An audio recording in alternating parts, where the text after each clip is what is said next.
Assalamualaikum warahmatullahi wabarakatuh.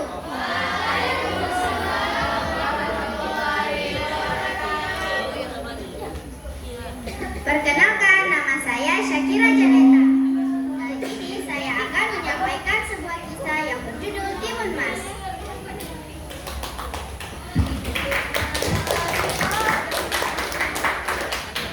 Pada suatu hari di sebuah desa di Jawa Tengah, ada seorang wanita tua yang tinggal sendirian. Wanita tua ini bernama Mbak Srini. Suaminya sudah meninggal sejak lama dan dia tidak memiliki seorang anak. Mbak Srini menghabiskan hari-harinya seorang diri, dan setiap harinya ia merasa bosan serta jenuh karena ia tidak memiliki seseorang untuk menemaninya. Mbak Srini sejak dulu sangat ingin punya anak, namun impiannya yang satu ini memang tidak pernah bisa terwujud. Ditambah lagi sekarang ia tidak memiliki seorang suami. Mbak Srini hanya bisa menunggu keajaiban menghampirinya agar ia bisa memiliki anak. Mbak Srini selalu berdoa kepada Tuhan setiap pagi, siang, dan malam hari agar Tuhan melihatnya dan mengaruniakan Mbak Srini seorang anak. Lalu pada suatu malam, Mbak Srini memimpikan seorang raksasa yang menyuruhnya pergi mengambil sebuah bungkusan di bawah pohon besar di hutan tempat ia biasa mencari kayu bakar. Saat ia terbangun di pagi hari, tentu saja ia merasa kebingungan dengan arti mimpi itu. Dengan berbagai keraguan dan rasa penasaran di benaknya, Mbak Srini tetap berjalan ke hutan mencari dan mengikuti perasaannya. Saat ia tiba di hutan, ia mencari bungkusan yang berada di bawah pohon besar seperti yang ada di mimpinya semalam. Sebenarnya Mbak Srini berharap bungkusan yang hendak ia temukan ini berisi bayi, tapi yang justru ia temukan hanyalah sebutir biji timun. Hatinya pun kecewa dan merasa sedih. Tiba-tiba datang seorang raksasa menghampirinya sambil tertawa terbahak-bahak. "Apa maksudmu memberikanku sebutir biji timun?" tanya raksasa itu sambil tanya Mbak Srini seraya berteriak tapi tetap menahan emosinya. Saat Mbak Srini memperhatikan raksasa itu, ternyata raksasa itulah yang semalam menghampirinya. Mbak Srini pun merasa ketakutan. Ia merasa raksasa itu akan memakannya. Dan Mbak Srini pun memohon agar raksasa itu merasa iba dan membiarkannya tetap hidup.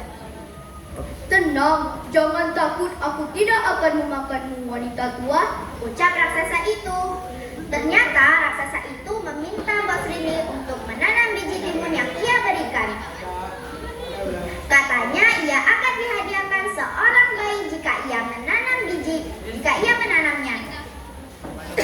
Namun saat bayi itu sudah dewasa, ia harus memberikannya kembali kepada raksasa karena ia akan memakannya. Karena Mbak Srini sangat menginginkan seorang anak, ia pun menyetujui perjanjian itu. Saat ia kembali ke rumah, ia pun menanam biji timun itu di ladang rumahnya. Mbak Srini merawat biji timun itu dengan sangat baik tiap harinya.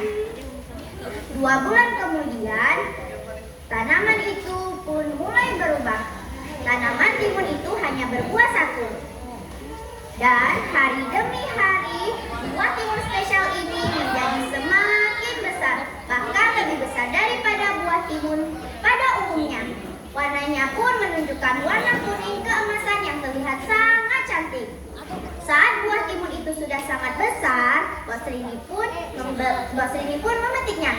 Dan saat ia membelahnya, ternyata ada seorang bayi di dalamnya. Ternyata ada seorang bayi perempuan yang sangat cantik. Mbak Srini sangat bahagia mendengar suara tangisan bayi itu. Ia memberikan nama bayi itu Timun Mas. Mbak Srini sangat senang sehingga ia lupa bahwa ia pernah membuat janji pada raksasa, yaitu ia harus memberikan bayi ini pada raksasa itu suatu hari nanti.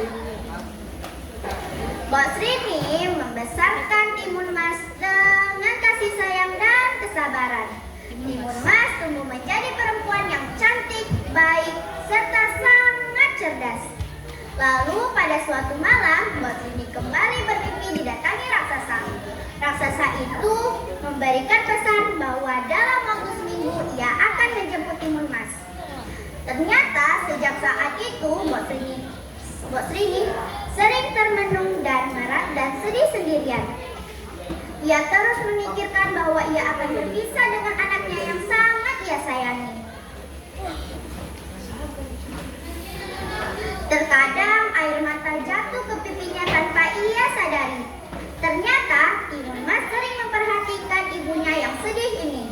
Lalu ia bertanya pada Mbok Srini, "Ibu, kenapa akhir-akhir ini ibu sering sekali menangis?" Awalnya Mbok Srini tidak ingin bercerita pada anaknya, tapi karena Timun Mas mendesaknya dan terus bertanya, Mbok Srini pun menceritakan kisah asli kelahiran Timun Mas. Dan ia juga menceritakan bagian bahwa ia harus mengembalikan Timun Mas ke seorang raksasa. Dan juga beberapa malam sebelumnya raksasa itu menghampiri ia kembali ke dalam mimpi.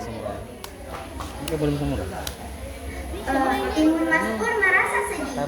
Ia tidak ingin Mbok Srini mengembalikannya ke sang raksasa. Akhirnya mereka berdua berpikir dan mencari cara bagaimana agar Timun Mas bisa terbebaskan.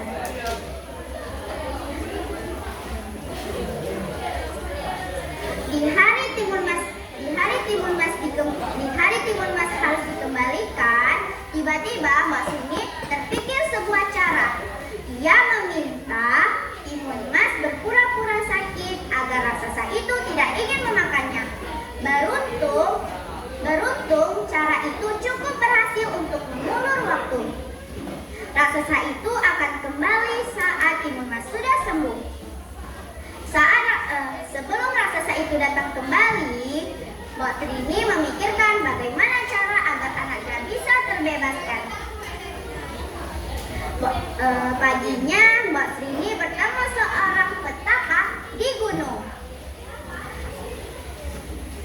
Ia adalah teman suaminya yang sudah meninggal. Sesampainya di sana, Mbok Srini langsung menceritakan kondisinya dan ia ingin mengusir raksasa itu. Sang petapa memberikan Mbok Srini 4 bungkusan kecil. Katanya bungkusan-bungkusan itu berisi biji timun, jarum, garam, dan terasi. Sang petapa menyuruhnya memberikan 4 bungkusan itu ke anaknya. Dan jika anaknya dikejar raksasa, segeralah sebarkan bungkusan-bungkusan ini. Setelah itu, Mbok Srini pulang dengan perasaan yang sedikit lega, karena ia sudah memiliki rencana. Beberapa hari kemudian, raksasa itu datang kembali untuk menjemput Timun Mas. Mbok Srini dan Timun Mas berdiri berdampingan tanpa rasa takut. Timun Mas tiba-tiba berlari sekencang-kencangnya, dan tentu saja raksasa itu langsung mengejarnya. Setelah berlari cukup jauh, Timun Mas mensebarkan bungkusan yang berisi biji yang diberikan ibunya. Dalam sekejap, hutan di sekelilingnya berubah menjadi ladang timun. Batang timun itu langsung menjalar dan melilit raksasa itu. Tapi raksasa itu bisa melewatinya dengan mudah. Lalu Timun Mas menyebarkan bungkusan yang berisi jarum.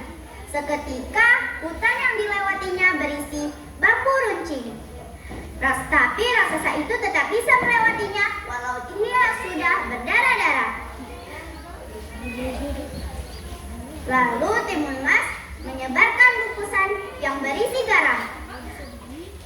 Hutan yang dilewatinya seketika menjadi lautan yang dalam. Tapi raksasa itu bisa mampu melewatinya.